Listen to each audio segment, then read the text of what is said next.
Bonjour, très heureux de vous accueillir dans ce magnifique cadre, dans ce beau chemin, ici en plein été. Ça m'a inspiré ce matin, j'ai eu quelqu'un au téléphone et on a parlé de ce qui peut nous empêcher d'être heureux. Et j'ai parlé de l'ego et puis cette personne m'a dit oui mais l'ego qu'est-ce que c'est finalement? L'ego c'est une notion dont on parle souvent dans les milieux spirituels, dans les milieux de développement personnel, mais finalement je me rends compte que peu de gens connaissent ce qui se cache derrière cette notion. En tout cas, ce n'est pas toujours très clair. Alors, je voudrais aujourd'hui en parler parce que c'est souvent l'ego, effectivement, qui nous empêche d'être heureux. Qu'est-ce que c'est l'ego? Et pourquoi ça nous empêche d'être heureux? Alors, l'ego, si vous voulez, c'est une caractéristique du mental, de la puissance du mental. Nous avons une puissance mentale, hein. Nous ne sommes pas juste des reptiles qui avons juste des réflexes. Les reptiles ont des réflexes de protection, mais nous avons un mental qui nous permet d'analyser, de catégoriser, de faire des liens entre les différents raisonnements, de faire des liens de cause à effet. Et ce mental qui se développe déjà depuis la plus petite enfance a également un système de protection. Et ce système de protection, on va l'appeler l'ego. C'est-à-dire que ce mental va directement faire des liens entre ce qui peut être dangereux pour nous et ce qui peut être très agréable pour nous. Et il va faire des règles, il va se rappeler des expériences. Donc l'ego utilise la puissance du mental, c'est-à-dire que la capacité de mémoriser le passé et de faire des projections dans le futur en disant si ça est arrivé déjà 2 fois ce problème, je me suis fait engueuler ou je n'ai pas reçu l'amour de mes parents quand j'ai fait ça, ça et ça, on a tendance à le projeter. Ça veut dire si je fais ça, je me retrouve dans la même situation, si je refais ça, je risque de ne pas recevoir de l'amour. Et donc l'ego permet effectivement avec la puissance du mental de créer toute une série de liens, de règles, de cause à effet euh, pour notre propre protection. En fait, l'ego, on a souvent tendance à le voir comme un ennemi, c'est quelque chose qu'il faut essayer de détruire. C'est vrai que si on est contrôlé par l'ego, ça, il faut essayer de détruire ce phénomène, mais l'ego en soi n'est pas forcément que négatif, c'est-à-dire qu'au début, l'ego, il n'a que de l'amour pour nous, si on peut parler ainsi, ça veut dire que l'ego, il veut notre protection, il veut notre survie, et l'ego a toujours tendance à dire attention, ça peut être dangereux, attention, tu vas souffrir si tu fais ça, si tu dis pas ça, si tu ne fais pas telle chose, tu vas souffrir. Et donc l'ego fait des calculs incroyables. Par exemple, quelqu'un ne m'a pas regardé, je me sens mal. Si je me sens mal, c'est juste de l'ego.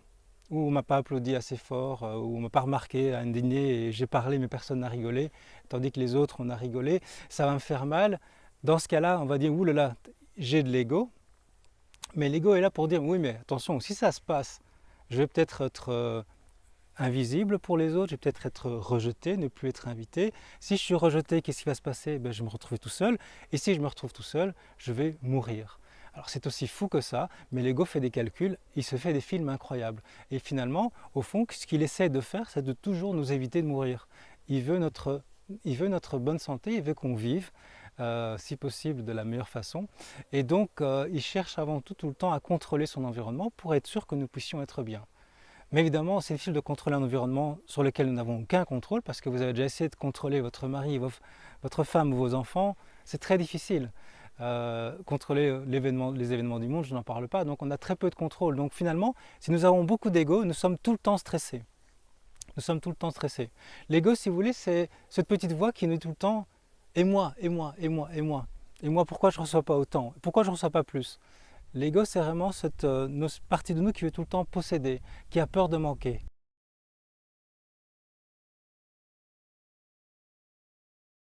L'ego, c'est cette partie de nous qui veut toujours contrôler les choses, cette partie de nous qui veut tout le temps avoir par peur de perdre.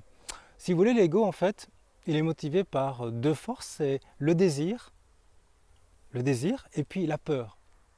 Il désire avoir, donc il a aussi peur, c'est l'autre face de la même pièce, le désir, puis l'autre face, c'est la peur.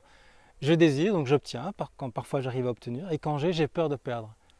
Et quand je n'ai pas, je suis frustré. Donc il y a la frustration, la peur et le désir. Évidemment, c'est l'enfer, car quand nous sommes tout le temps balancés du désir et quand nous ne désirons pas, nous sommes frustrés, puis quand nous réussissons à voir, nous avons peur de perdre, et puis quand on a peur de perdre, ben, on est mal, donc on n'apprécie pas ce qu'on a, et finalement, on tourne en rond et on finit par perdre ce qu'on a, et donc là, on est de nouveau frustré, et puis c'est une course sans fin. Et pour l'ego, c'est jamais assez. Vous avez déjà vu des gens qui ont dit qu'ils ont beaucoup d'ego, ils ont un gros coup, ils veulent posséder, ils veulent montrer qu'ils sont les meilleurs, ils veulent tout le temps faire plus, mais en fait, c'est jamais assez. Et ils pourraient être applaudis par 100 000 personnes, il suffit qu'il y en ait une qui n'applaudisse pas dans la salle, ils sont mal. Il dit mais quel con celui-là, et enfin voilà, ils vous en veulent toujours plus. Plus de pouvoir. Le pouvoir, la recherche du pouvoir relève de l'ego, cette volonté constante de vouloir posséder par peur de manquer. Et donc il y a toujours des peurs derrière, effectivement. Et donc c'est du mental. Alors le mental en lui-même, je dirais qu'il est neutre. Aujourd'hui, j'en arrive après une vingtaine d'années de recherche sur le domaine, j'en arrive à cette idée que le mental n'est pas quelque chose de négatif, hein, parce que par exemple quand vous devez prendre votre avion, vous devez réfléchir, vous devez programmer, vous devez planifier, vous devez donc aller dans le futur, vous devez vous rappeler des expériences passées. Hein, j'ai déjà raté l'avion quand je m'y prenais, je ne partais que 2 heures à l'avance. Et donc le mental est très utile dans ces cas-là. Le mental va être très utile pour organiser notre vie et pour atteindre des objectifs. Mais le mental au niveau psychologique peut nous être vraiment, nous apporter beaucoup de souffrance. Et donc je vous invite à chaque fois vous demander quand vous êtes en train de penser, qui c'est qui pense en fait? Est-ce que c'est vous, vraiment vous, votre être véritable, votre vraie personnalité? Alors qu'est-ce que c'est? C'est votre être véritable, c'est ce qui fait que même après toutes ces années, vous êtes toujours vous-même. Il y a cette partie de vous qui n'a pas changé au fil du temps. Alors qu'on a vieilli, on a grandi, on n'a plus les mêmes personnes, on fréquente plus les mêmes personnes, tout est différent, mais il y a quelque chose qui n'a jamais changé. Ça, c'est notre vrai nous. Est-ce que c'est nous qui pensons à ce moment-là? Ou est-ce que c'est notre ego? L'ego qui est motivé par la peur de perdre quelque chose. Et on fait des calculs savants et terribles pour ne pas perdre quelqu'un, par exemple, ou pour essayer de le posséder. On va faire des calculs incroyables, et on va réfléchir, et on va débattre, et on va dire que ça ne va pas, et c'est pas comme ça que ça devrait se passer, etc., etc. Mais en réalité, ce n'est pas vraiment nous qui parlons, c'est notre ego.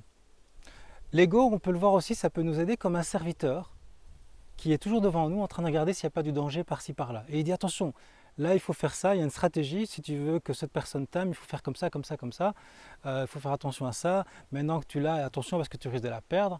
Oui, mais elle m'a dit ceci, oui, mais on ne sait jamais quand même. Et il va se baser sur des références qu'il a vues dans des films ou des choses improbables qui ont pu se passer ailleurs, et il va dire oui, mais ça risque de t'arriver aussi. Donc le serviteur, c'est un peu un personnage angoissé qui est tout le temps en train de nous dire attention, attention, attention, pense à ça, il faut prendre une assurance pour ça, il faut prendre une assurance pour ça, méfie-toi de ça. Il te dit ça, mais méfie-toi parce qu'on a déjà vu des gens à qui c'était arrivé le contraire et on t'a menti, etc., etc. Donc le serviteur, il se fait, c'est un peu comme Louis de Funès qui est tout le temps angoissé, tout le temps en train de nous dire attention, attention, attention. Et comme c'est un serviteur, c'est pas à lui de prendre le contrôle. Donc on va l'écouter, c'est intéressant parce qu'il faut apprendre de nos erreurs, donc on peut dire ok, j'ai vécu ça, mais c'est pas pour ça que ça va se refaire, mais je vais être prudent. Ok, merci. On va écouter le serviteur, on va lui dire ok, merci. Maintenant, ça suffit. Mais vous avez remarqué, ce serviteur, il n'arrête pas de parler dans notre tête. C'est la petite voix infernale du juge, du critique, de celui qui a peur du futur, et dire ok, stop, c'est bon. Parce que quand on l'écoute trop, ben on va être dans notre corps, on va ressentir de la peur vraiment, alors que même qu'on se fait des films et ce n'est pas là. Hein, je peux être ici sur ce chemin et commencer à penser à des problèmes que je vais avoir quand je vais rentrer. Il risque d'arriver ça, il risque d'arriver ça, et je vais commencer à avoir peur. Et on risque de me quitter.